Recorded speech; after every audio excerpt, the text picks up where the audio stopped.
안녕하세요. 오늘도 우리 성도들에게 하나님의 은혜와 평강이 넘쳐나시기를 주님의 이름으로 축복합니다.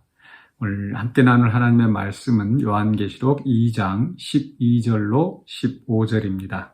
제가 봉독하겠습니다.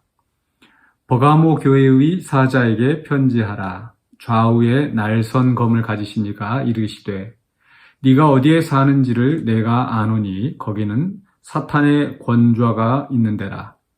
네가 내 이름을 굳게 잡아서 내 충성된 증인 안디바가 너희 가운데 곧 사탄이 사는 곳에서 죽임을 당할 때에도 나를 믿는 믿음을 저버리지 아니하였도다. 그러나 네게 두어 가지 책망할 것이 있나니 거기 네게 발람의 교훈을 지키는 자들이 있도다.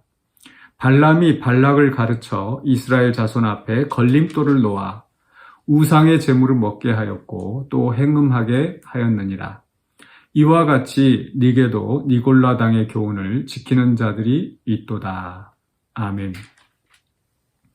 네, 오늘 말씀의 제목은 칭찬과 책망의 균형입니다. 우리 예수님께서 지금 이제 세 번째 교회, 에베소 교회에 이어서 서머나 교회, 그리고 세 번째로 버가모 교회에 이제 말씀을 보내시는 겁니다. 근데 이 말씀하실 때, 앞에 에베소 교회도 그랬습니다만은, 우리 주님께서는 먼저 그들의 행위를 아신다. 에베소 교회에 대해서도 네 행위와 수고와 인내를 안다. 그래서 그들이 얼마나 정말 힘들게 그 주님의 말씀을 지키기 위해서 애를 쓰고 있는지 그것을 주님이 알아주셨습니다. 그러나 또 에베소 교회에 대해서도 2장 4절에 그러나 너를 책망할 것이 있다라고 이제 책망하시죠. 두 번째 서머나 교회 같은 경우는 이제 따로 책망할 것이 없었고 이제 칭찬만 하시고 또 격려하시며 위로하시는 그런 말씀만 있었습니다. 참 이제 좋은 모범적인 교회였던 것 같습니다. 그러나 보통의 교회들은 또 보통의 성도들은 분명히 또 잘한 것도 있지만 또 잘못한 것도 있기 마련입니다. 버가모 교회도 역시 마찬가지였습니다. 그런데 이들에 대해서 이제 칭찬하시는 그 말씀, 우리 주님께서는 먼저 그들을 칭찬하시는 거죠. 그리고 13절에서 그들에 대해서 칭찬하시고 14절에서 그러나 네게 두어 가지 책망할 것이 있나니 라고 책망의 말씀을 전하십니다. 사실 우리 주님은 우리 깊은 속이라도 통찰하시는 분이시죠. 모든 것을 알고 계시는 우리 주님이신데 책망하기로 치자면은 얼마나 많겠습니까? 우리 자신들을 생각해봐도 뭐 사람들 앞에 드러나지 않는 것이라 하더라도 우리가 주님 앞에 정말 그 드러나는 그런 것을 생각하면 얼마나 우리가 정말 죄인인지 얼마나 책망받을 것이 많은지 모릅니다. 그러나 그것들을 주님께서 일일이 그때그때마다 또 책망하시고 벌 주시고 우리 주님은 그러지 않으십니다.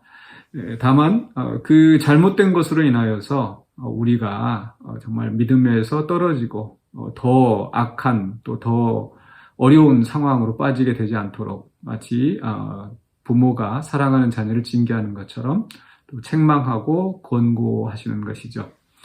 그런데 이렇게 책망하고 권고하실 때라도 우리 주님은 먼저 칭찬하십니다. 그래서 이 13절에서 그 버가모 교회에 그들의 좋은 점들을 먼저 칭찬하시는 거죠. 네가 어디에 사는지를 내가 안다. 보통 어디에 사는지 네가 안다. 이게 굉장히 안 좋은 문맥에서 뭐 협박하는 그런 표현을 쓰지만 이건 그게 아니고요. 지금 버가모 교회가 어떤 형편에 있는지를 주님이 아신다라는 겁니다. 그들이 살고 있는 것은 사탄의 권자가 있는 데라. 또 사탄이 사는 것이다. 아마 이 버가모 지역이 그 황제 숭배의 황제 숭배를 위한 신전을 최초로 세운 곳이라고 기록되어 있고 또 그 외에도 그 많은 그 우상 숭배가 굉장히 만연했던 그런 곳이라고 합니다. 그래서 정말 이런 형편에서 신앙생활 하기가 너무 어려운 것이죠.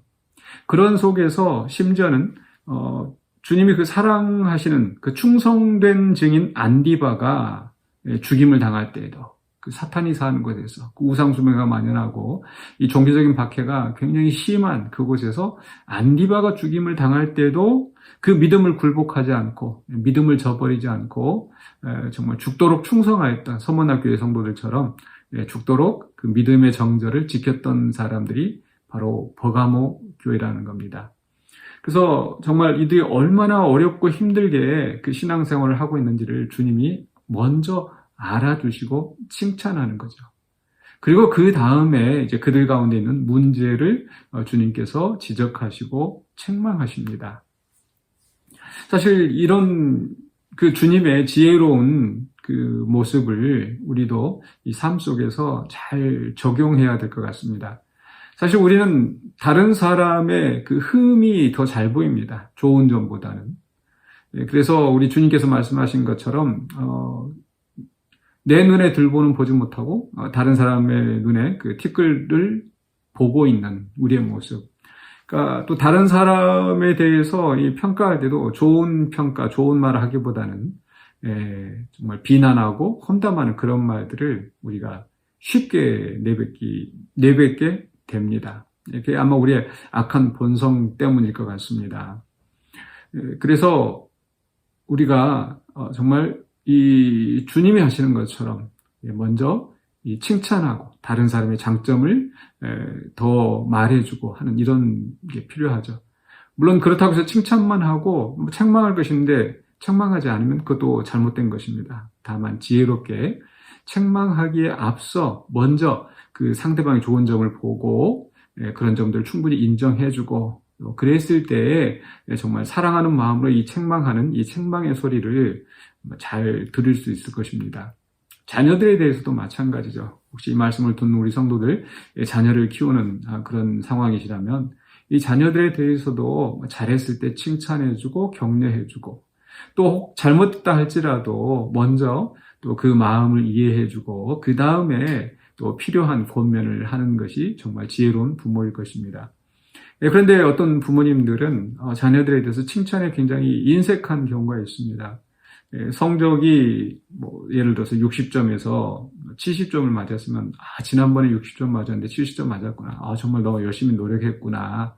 이렇게 칭찬해주면 좋은데 다른 사람과 비교해서 다른 사람 80점, 90점 맞는데 여전히 70점이냐 이런 식으로 비난을 한다면 이 아이 입장에서는 굉장히 그 자존감도 낮아질 것이고 어떤 성취하고자 하는 동기를 상실하겠죠. 그런데 60점에서 70점을 맞았더니 부모님이 칭찬해 준다면 또 그 고생했던 걸 알아준다면 이제 70점이 80점이 되고 더 발전적으로 나갈 수 있을 것입니다. 그래서 이런 원리가 다른 사람들과의 관계에서도 우리 교회 안에서도 분명히 바른 권징 또 바른 책망이 있어야 되는데 그것을 책망하기 전에 먼저 그 사람의 잘한 것들을 우리가 또 인정해주고 칭찬해주고 그리고 조심스럽게 또 권면하는 이런 모습이 필요할 것입니다. 그렇지 않고 자꾸 이 악한 본성대로 험담하고 그렇죠? 또 비난하고 비방하고 이런 것들이 앞세워졌을 때 우리 교회가 바로 설 수가 없습니다. 그러므로 오늘 우리 주님께서 우리를 바라보실 때 이 버가모 교회 교인들을 보시는 것처럼 분명히 먼저 우리 잘하는 것들을 칭찬하시고 그리고 우리가 잘못된 것들을 또 바로잡도록 또 책망하실 것입니다. 그래서 주님이 우리에게 보여주시는 것처럼 주님이 우리를 대하시는 것처럼 또 우리도 다른 사람들 대하고 그래서 건강한 신앙의 공동체로 설 수 있도록 우리가 함께 노력해야 되겠습니다. 기도하겠습니다.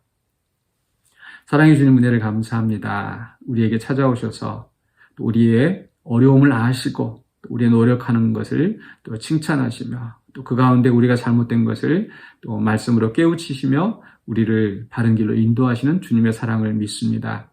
우리도 주님의 사랑을 받은 자로서 또 우리가 함께 공동체로서 아름답게 설 수 있도록 우리가 칭찬과 또 책망에 균형 잡힌 그런 바른 신앙의 인도자가 될 수 있도록 우리의 삶을 주님께서 주관하여 주시옵소서. 예수 그리스도 이름으로 기도하옵나이다. 아멘.